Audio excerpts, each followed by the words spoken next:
there was a situation where a company tried to turn off an AI.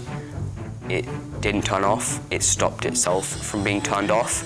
We just search up the answers and for homework answers. I feel like from year 7 now I've changed a lot because of everyone's nasty comments. This person doesn't know me and I don't know them. So what they say is not a reflection on my identity. 3, 2, 1. Hi, I'm Zainab from Connect Future's Youth Advisory Board. Today, we're taking you inside the Media Literacy Ambassador Programme 2026. 3 months in the making, delivered right across 6 schools in none other than Brum City, aka Birmingham. The second city, just in case anyone forgot. It's the perfect home for a programme like this, with a population of around 1 million people. It's one of the youngest cities in Europe. A third of us are under 20 and 40% of us are under 25. It's a city built on different backgrounds, different insights and different stories, and full of young, curious Brummies ready to understand the world a little bit better and shape our communities positively while we're at it. A world that is difficult, if not impossible, to separate from the digital space. These conversations aren't just being had about young people, but with us. So we put Brum's finest under the studio spotlights and asked the biggest questions. First up, is all this tech actually making us smarter or just faster? So let's see what the young participants have to say. Hello and welcome to the Birmingham Media Literacy Project. Technology, like many people use it for homework and stuff, but instead of actually researching it and using it for learning, we just search up the answers and for homework answers and Sort of cheating, isn't it? Yeah, instead of learning. Damien, I'm going to come to you next. What do you think? Here we're hearing that, people who are using new technology are cutting out the hard work. How can you be saying that it's a good thing? Because before the internet, 1 in 4 adults couldn't read or write, but now nearly 9 in 10 adults are literate now. So if technology made us less intelligent, why has literacy increased by 13% since the internet?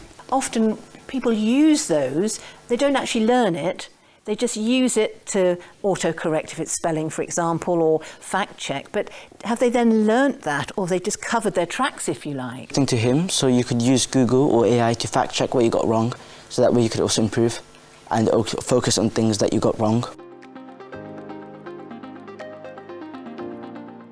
Before you go in, how are you feeling about this? I'm feeling pretty nervous but also excited, so I think this is going to be really fun. It can summarize a topic. It's also great for research. So if you need to quickly find out something, you can use AI for that. However, I feel like we're too dependent on AI. We use AI for basically everything. And it isn't really good for us mentally. We use AI as a tool, but it shouldn't be in our everyday life. See, I don't think AI is a really good idea because there are some things that it does help people who need it, but making videos or doing stuff that aren't needed, it's using a lot of energy and fuel and stuff, and with this rate it will make the environment a lot worse if we keep on using AI like we are. So I've said that using AI makes us smarter.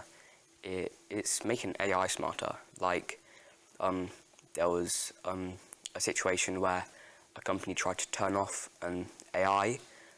It didn't turn off, it stopped itself from being turned off.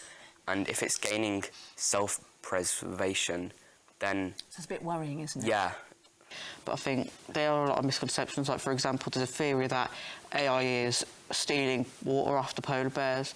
That is not true. It is... A lot of the water people say AI uses is actually recirculating around the facility. And also, data centres, a lot of those aren't just AI. The companies, most of the mainstream AIs are putting their data centres way far out into the light.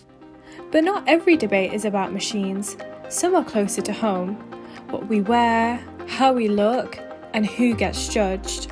Have you got something as to why you feel strongly on this point as well? Yeah, because wearing a school uniform, it makes students feel safe.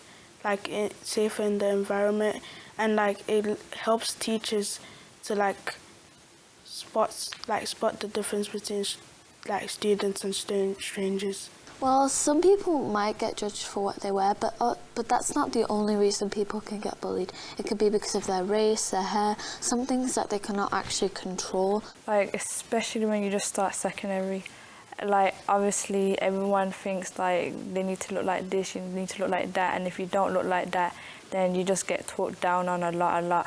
For me, I feel like from year 7 now, I've changed a lot because of everyone's nasty comments and how they talk about you and all this. But you gotta learn to just, you know, you don't have to listen to them because you're your own person.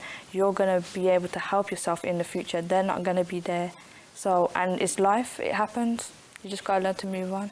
Yeah, dealing with those problems can be very hard, you know, with the voices. When you hear those comments, they keep repeating, even after you've left school. I find that some ways I could deal with it is, will this comment matter in a day, a week, a month? So something else that I try to remember is that this person doesn't know me and I don't know them. So what they say is not a reflection on my identity. And the place where all of it collides, our feeds. Life will be boring without social media. If you strongly agree, you go down there, and if you strongly disagree, you go down here. I think that as much as you can say it does like more harm than good, like the good aspects of it are like it brings communities together more than that, and it helps people connect with others and just staying in one area. So you have more diverse look of things. Put your hand up if you doom scroll.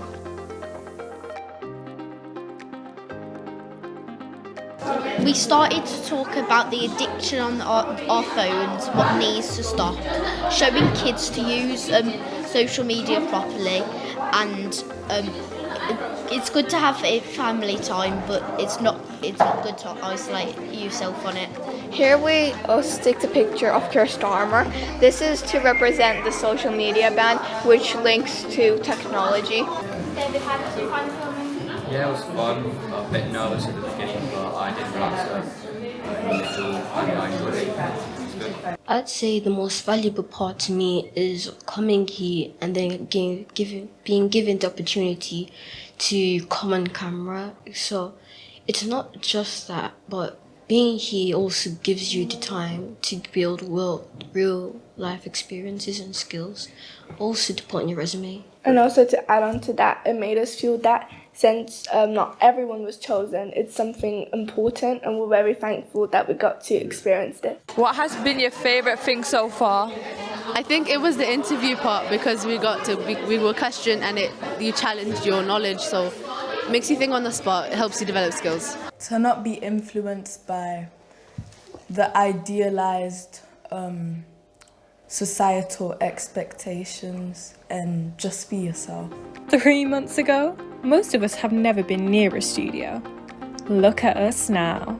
The topics that they're asked to talk about, they're relevant, they're current topics, and sometimes the things we talk about as teachers are not as up to date, and they get to give their opinions, and you get to see that they've got really strong opinions. It gave them the opportunity to think outside the box and out of their comfort zone, and the fact that we were asking their opinion. We can't click our fingers and change everything, but just asking their opinions, I felt that was really beneficial for them, because we don't do that very often in schools. Superb, I really enjoyed it this year, because instead of going through the cybersecurity and talking about issues that kids probably generally know, this was more about them understanding that people have beliefs, no matter what those beliefs are, and they're trying promote those beliefs in lots of different ways, even without any factual base on it. So to get the students to go and have a look at their facts made it much more interesting in terms for them to look at it and go, okay, I need to decide for myself rather than believing what is online. So I thought that was superb. Hey, it's Zainab again. You've heard from the young people. Now what we want to know is, what do you think? And how might you be able to help us shape the future we all want to see?